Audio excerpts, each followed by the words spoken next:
اللہ الرحمن الرحیم۔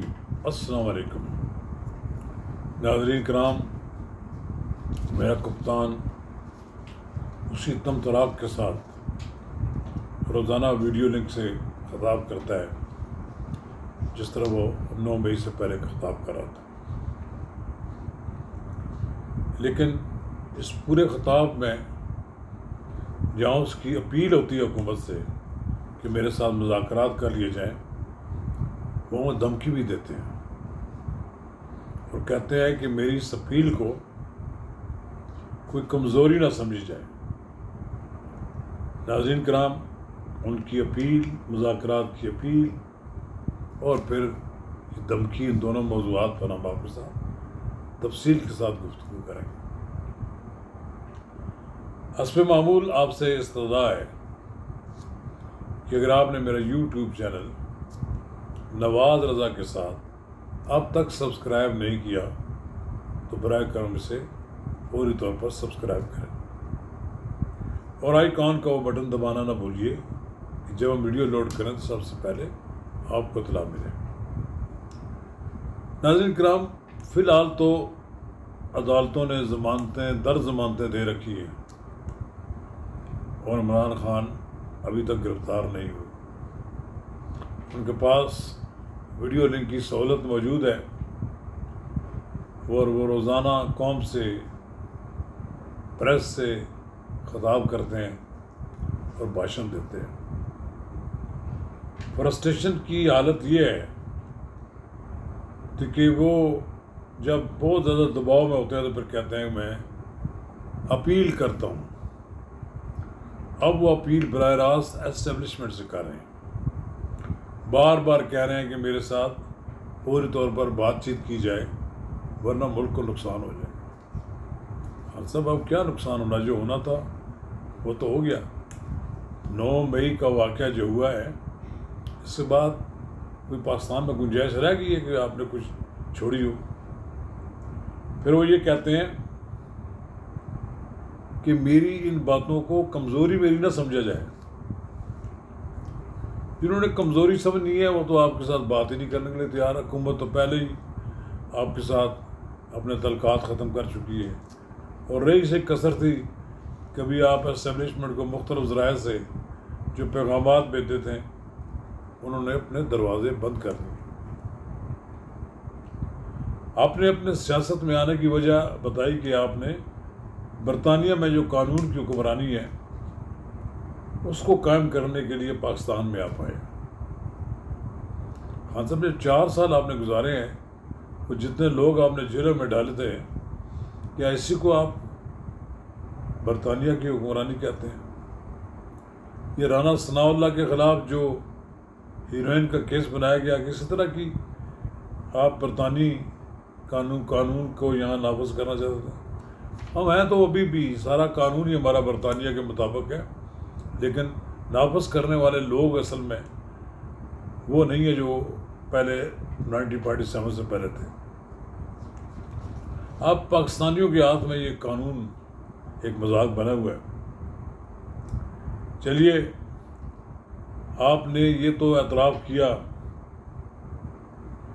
کہ آپ نے مذمت کی، جب 4 دن بعد آپ کو خیال آیا، جب پورے ملک میں سے یہ کہا گیا کہ عمران خان کیوں مذمت کیوں نہیں کرتے۔ عمران خان مذمت بھی کریں اور کہیں کہ جو لوگ ملوث ہیں ان کو سزائیں دیں، قرار واقعی ان کے نام پہ آپ فنڈز نہ اکٹھے کریں۔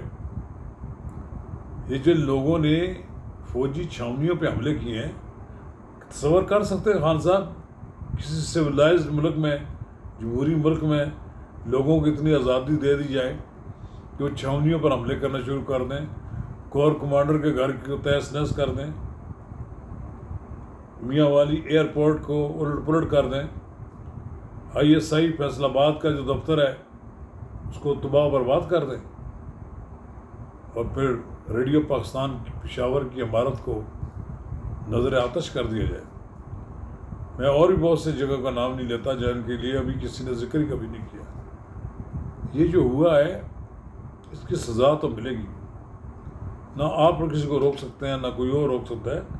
لمیٹڈ لوگ فی الحال جا رہے ہیں، 499 FIR درج ہیں، جس میں سے کچھ KPK میں اور کچھ پنجاب میں ان لوگوں کا کیسز پروسیس ہو رہے ہیں۔ آپ کا خیال ہے کہ 10,000 PTI کے کارکن گرفتار ہو گئے ہیں؟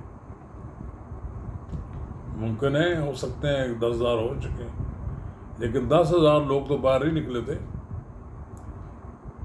وہ لوگ جو لوگ ویڈیوز میں، جو لوگ سوشل میڈیا پہ جن کی تصاویر آئی ہوئی ہیں، ان میں سے ایک ایک کو ڈھونڈ کر قانون کے حوالے کیا جا رہا۔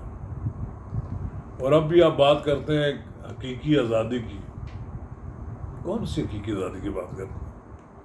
جب آپ تھے تو 4 سال حقیقی آزادی تھی یہاں اس ملک میں جو بھی حکمران آتا ہے وہ حقیقی آزادی نام کی کوئی چیز نہیں سننا چاہتا، اور جب تک آپ رہے آپ نے لوگوں کی نہ صرف شہری آزادیاں سلب کر لیں بلکہ لوگوں کو قرار واقعی سزا دینے کے لیے جیلوں میں بند کیا۔ 2 سال آپ نے لوگوں کی ضمانت نہیں ہونے دی۔ ایک لمبی فہرست ہے۔ آپ کے لوگ تو اس قابل بھی نہیں ہیں کہ ان کا ذکر بھی کیا جائے۔ وہ جو سے اتنی جلدی تو میرا خیال ہے طوائفیں نہیں چھوڑتی ان اپنے گاہکوں کو، جتنی جلدی آپ کے لوگ سالہ سال کی رفاقتیں رکھنے والے لوگ چھوڑ کر اب جا رہے ہیں۔ فرض کریں ان کے کہتے ہیں بڑا دباؤ تھا، کیا دباؤ تھا؟ ان کو کوئی فائرنگ اسکواڈ کے سامنے کھڑا کر دیا گیا تھا؟ کیا ان کے تھا؟ ان کو سزائے موت ہو گئی تھی۔ جون کی گرمی وہ جیلوں میں برداشت نہیں کر سکتے۔ جو لوگ نہیں برداشت کر سکتے وہ سیاست چھوڑتے ہیں، توبہ کر رہے ہیں۔ یہ وہ مخلوق آئی تھی، ہم پہلے بھی کہتے تھے، نہ تو یہ جماعت اسلامی کے کارکن ہیں، نہ JUI کے کارکن ہیں، نہ یہ پیپلز پارٹی کے کارکن ہیں، اور چلے پھر ہماری دوست مسلم لیگ نون کے بھی کارکن قربانیاں دینے والے ہیں۔ ان کی بھی قربانیوں کی لمبی فہرست ہے۔ کاش کہ آپ کے لیڈر، آپ کے کارکن اور جو گرفتار ہوئے برداشت کرتے جیلیں۔ جیل برداشت کرنا بھی ایک سیاست میں ایک عنصر ذرا ضروری ہوتا ہے۔ جو سیاستدان جیل برداشت نہیں کر سکتا اس کو توبہ طائب کر کے کہیں باہر دنیا میں جا کر اپنی زندگی گزارنی چاہیے، یا اللہ کرنا چاہیے اور جا کر تبلیغی جماعت میں شامل ہو جانا چاہیے۔ خان صاحب آپ نے کون سی حقیقی آزادی سے ایک ایسے لوگوں کو فیک نعرے دیتے ہیں؟ یہ ڈالر آج نواز شریف کی وجہ سے 308 روپے تک گیا ہے۔ یہ ڈالر آپ کی پچھلی پالیسیوں کے اثرات ہیں اور ان کے قابو میں نہیں آ رہا ہے۔